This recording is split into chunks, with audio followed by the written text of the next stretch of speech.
الحمد لله رب العالمين والصلاة والسلام على أشرف الأنبياء والمرسلين أما بعد فقد قال الله تبارك وتعالى في القرآن الحكيم وهو أصدق الصادقين وقوله الحق بسم الله الرحمن الرحيم لقد كان لكم في رسول الله أسوة حسنة لمن كان يرجو الله واليوم الآخر وذكر الله كثيرا صلى الله محمد وعلى آله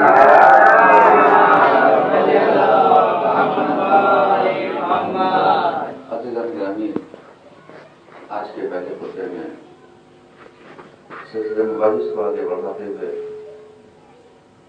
ہم نے آپ کی خدمت میں عرض کیا تھا کہ رسول اسلام کی حیات طیبہ ہی ایسی ہے کہ جو اسوہ حسنہ بننے کے قابل ہے اور بننے کے لائق ہے، اور جو شخص چاہتا ہے کہ قیامت کے دن اور روز آخرت کامیاب ہو تو ذکر اللہ کثیرا، تو اسے چاہیے کہ زیادہ سے زیادہ ذکر الہی کرے۔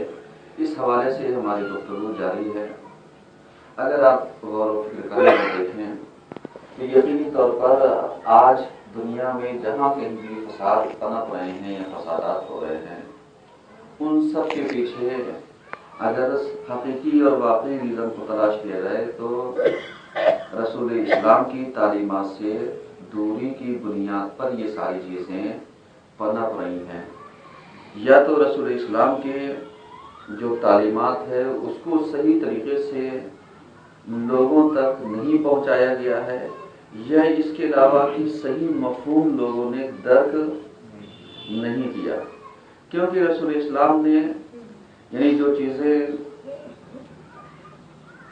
دنیا والوں کے سامنے اسلام اور حقیقی اسلام کے نام پر پیش کی تھی، اس اسلام کو اور آج کے ظاہری اسلام کو اگر دیکھا جائے تو زمین و آسمان کا فرق ہو چکا ہے۔ کیونکہ رسول اسلام نے یعنی اپنے زمانے میں جو تعلیمات دی ہیں اور جو تبلیغات کے ذریعے جو پیغام ہم تک پہنچایا ہے وہ یہی ہے کہ ایمان والوں، ایمان رکھو، یقین رکھو، عقیدہ رکھو، کیونکہ صحیح راستے پر چلو گے، صحیح راستے کو اختیار کرو گے تو یقینی طور پر تمہاری فلاح اور نجات ہے۔ لیکن آج کے زمانے کے انسان نے یعنی اس فکر کو بدل دیا کہ اگر سچائی کے راستے پر چلو گے تو تمہارے اندر دشواریاں، پریشانیاں، بہت سارے چیزیں ایسی آ کر کے کھڑی ہو جائیں گی کہ جو تمہارے تصورات میں بھی نہیں ہوں گی۔ جبکہ رسول اسلام نے یعنی انسان کی کامیابی کا جو راستہ کامیابی کا جو راستہ بتلایا وہ یہی بتلایا کہ سچائی کا دامن پکڑے رہو، نجات مل جائے گی۔ لیکن آج کے زمانے نے اس میسج کو بدل دیا، ڈائیورٹ کر دیا کہ اگر سچائی کے راستے پر چلو گے تو نتیجہ یہ ہوگا کہ ہر مشکلات تمہارے سامنے آ کر کے کھڑی ہوگی، اور چند دن کی زندگی مشکلات جھیلنے کے لیے نہیں ہے بلکہ آسائش اٹھانے کے لیے ہے۔ آپ سوچئے کتنا فرق ہو گیا یعنی رسول اسلام کی تعلیمات میں اور آج کے بتائے ہوئے یعنی تعلیمات کے اس میں، کہ جو آج چیزیں پھیلائی جا رہی ہیں اسلام کے نام پر، اگر ان چیزوں کا کمپیریزن کیا جائے، کمپیئر کیا جائے تو نتیجہ یہ نکلے گا کہ جو رسول نے حقیقی اسلام دیا تھا وہ اسلام اور ہے، اور آج کے جو اسلام مسلمانوں کے پاس ہے وہ اسلام اور ہے۔ کیونکہ رسول اکرم نے اپنے زمانے میں جن چیزوں کو رائج کیا کہ کسی کے اوپر ظلم نہ کرو، کسی کو نہ ستاؤ، کسی کو بیجا پریشان نہ کرو، لیکن آج کے زمانے کے اسلام نے کیا کیا؟ آج کے زمانے کے مسلمان نے کیا کیا؟ آج کے زمانے کے مسلمان ماننے والوں نے اسلام کی کیسی صورت پیش کی؟ وہ یہی کہ معلوم دیا کہ جتنا زیادہ تم فساد پھیلا سکو پھیلاؤ، اس لیے کہ ڈر باقی رکھنی ہے، اس لیے کہ اپنا رعب و جلال اور دبدبہ قائم رکھنا ہے۔ تو کیا رسول اسلام نے دبدبہ قائم کرنے کے لیے ظلم کا سہارا تو بتلایا تھا؟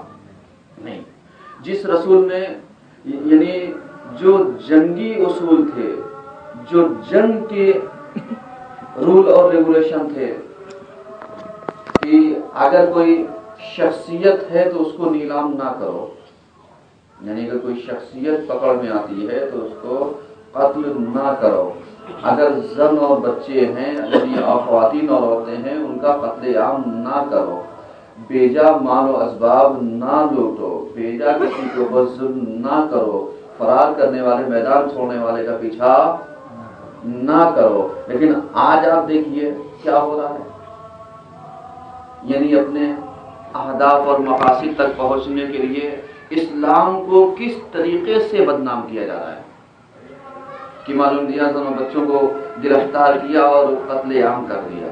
کیا مطلب؟ کیا واقعی یہی اسلام ہے جو آج داعش اور ISI اور لوگ پھیلا رہے ہیں؟ نہیں۔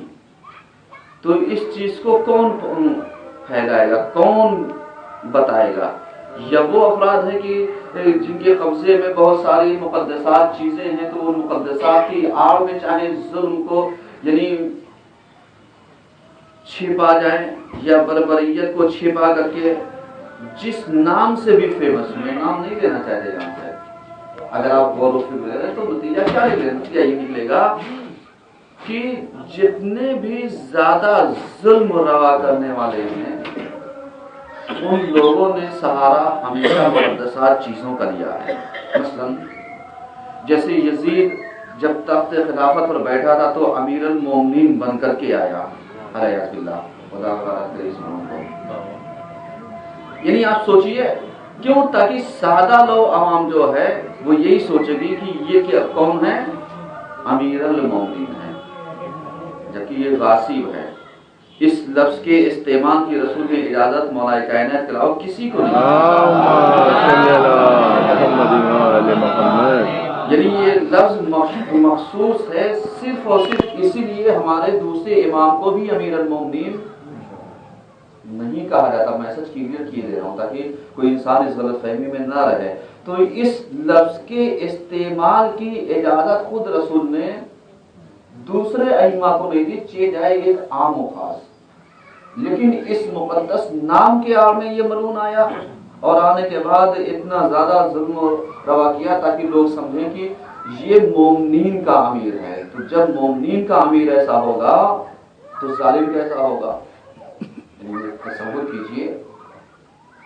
تو اس کے آڑ میں یہ آیا اور اس کے بعد یہ جو حکومت آل سعود کے نام سے ہے، دیکھیے خادم الحرمین کے نام سے آج آپ دیکھیے کتنا ظلم کیا اس نے، اس کی پوری ہسٹری اٹھا کر کے آپ پڑھ لیجیے، دیکھیے آپ ذرا سا نام کون سا اور کام کون سا، یہی ساری چیزیں ہیں۔ تو صرف اور صرف رسول اکرم کی ذات گرامی ہے کہ اگر ان کی حیات طیبہ کو صحیح معنوں میں اگر پہنچایا جائے اور ڈسکس کیا جائے اور صحیح تعلیمات لوگوں تک پہنچائی جائے تو کبھی بھی اسلام بدنام نہیں ہو سکتا۔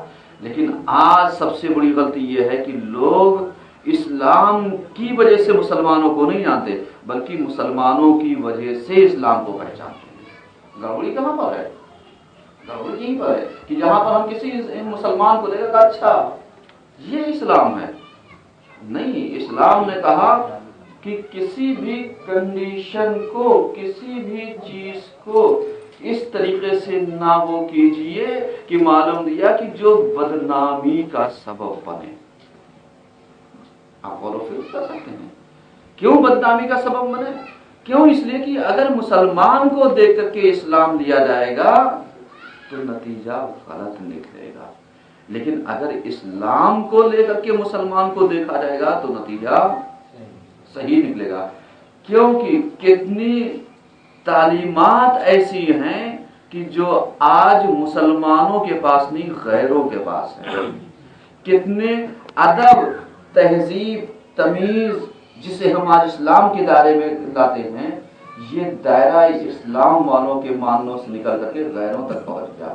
اور آج جو اچھے بول، اچھی تعلیمات، اچھی چیزیں چاہے وہ فلیکس ہو، بینر ہو، چاہے سوشل میڈیا کے اوپر ہو، واٹس ایپ ہو، فیس بک ہو، اس کے اوپر جو دوسروں کے وچن آتے ہیں آپ ان سے کیا اندازہ لگاتے ہیں؟ وہ یہی لگاتے ہیں کہ جتنی بھی چیزیں ہیں اگر ان سب کا مرجع دیکھیں، اصل دیکھیں، منبع دیکھیں تو وہ ساری چیزیں پلٹتی ہیں ہمارے اسلام کی تعلیمات کے اوپر۔ نتیجہ کیا ہوا کہ اسلام کسی خاص فرقے کے لیے نہیں آیا تھا، عمومیت لے کر کے آیا تھا۔ اب یہ اور بات ہے کہ جب ہم نے مانا تو ہم مسلمان کہلائے، دوسرے نے مانا نہیں اس طریقے سے جس طریقے سے ہم کہیں، لیکن بہت ساری تعلیمات آج کے اس کے اندر پائی جاتی ہے جو اسلام کے اندر موجود ہے۔ تو آج اگر صحیح تعلیمات پہنچا دی جائے تو کتنے غیر مسلم اسلام کو اپنا لیں گے اور کتنے مسلمان دائرہ اسلام سے خارج ہو جائیں گے۔ ایسا بات پڑھیے سمجھ لیں۔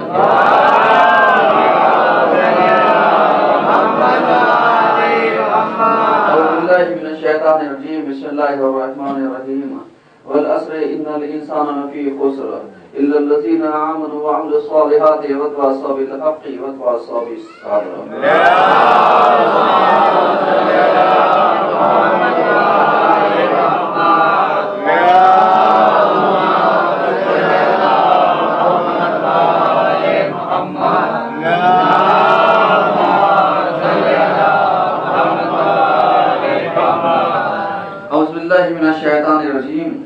بسم اللہ الرحمن الرحیم الحمدللہ رب العالمین والصلاة والسلام علی اشرف الانبیاء والمرسلین اما بعد فقد قال علیہ السلام انما انت عدد ایام فکل یوم یمضی علیک ببعضک۔ صلوات محمد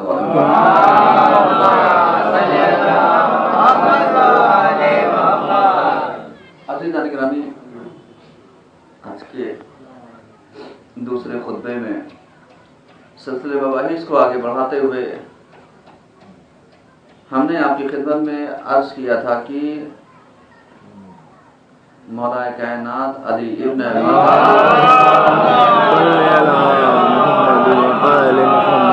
فرمایا کہ انما انت عدد ایام، کہ تمہارے پاس گنے چنے دن ہیں، فکل یوم یمضی علیک، اور یہ گنے چنے دن تمہارے ہاتھوں سے نکل جائیں گے، یمضی ببعضک، جیسے کہ دوسروں کے ہاتھوں سے کیا ہوا، نکل چکا ہے۔ تو ہمارے دوسرے خطبے کا جو عنوان ہے، جو ہماری گفتگو ہے، موضوع بحث ہے، وہ یہ ہے ٹائم مینجمنٹ کے اوپر ہماری گفتگو چل رہی ہے کہ ہم اپنے وقت کی تنظیم کیسے کریں، ٹائم مینجمنٹ کیسے کریں تاکہ ہمیں نہ کسی سے نقصان ہو اور نہ ہم کسی کو نقصان پہنچائیں۔ اگر آپ دیکھیے ٹائم مینجمنٹ کے اوپر تو بہت ساری باتیں ہم نے آپ کی خدمت میں عرض کی تھی کہ ہمیں پہچاننا ہے کہ کون سا وقت ہم استعمال کر سکتے ہیں اور کون سا وقت استعمال نہیں کر سکتے ہیں، کون سا وقت ہم کو ہمارے مقاصد سے نزدیک کرتا ہے اور کون سا وقت ہم کو ہمارے مقاصد سے دور کرتا ہے، اور کون سا وقت تضییع اوقات میں شمار ہوتا ہے، یعنی جسے ہم برباد کہتے ہیں، کہ کون سا وقت ہمارا بربادی میں چلا جاتا ہے جس کا احساس ہمیں نہیں ہوتا ہے۔ تو اس کے اوپر ٹائم مینجمنٹ کے اوپر ہماری گفتگو چل رہی تھی۔ تو ہم نے آپ کی خدمت میں عرض کیا تھا کہ مولا نے کہا کہ یہ وقت جو ہے تمر مر السحاب، یہ اتنی آسانی سے اتنی تیزی سے گزرتا ہے جیسے بادل گزر جاتا ہے، یعنی وقت گزر جاتا ہے۔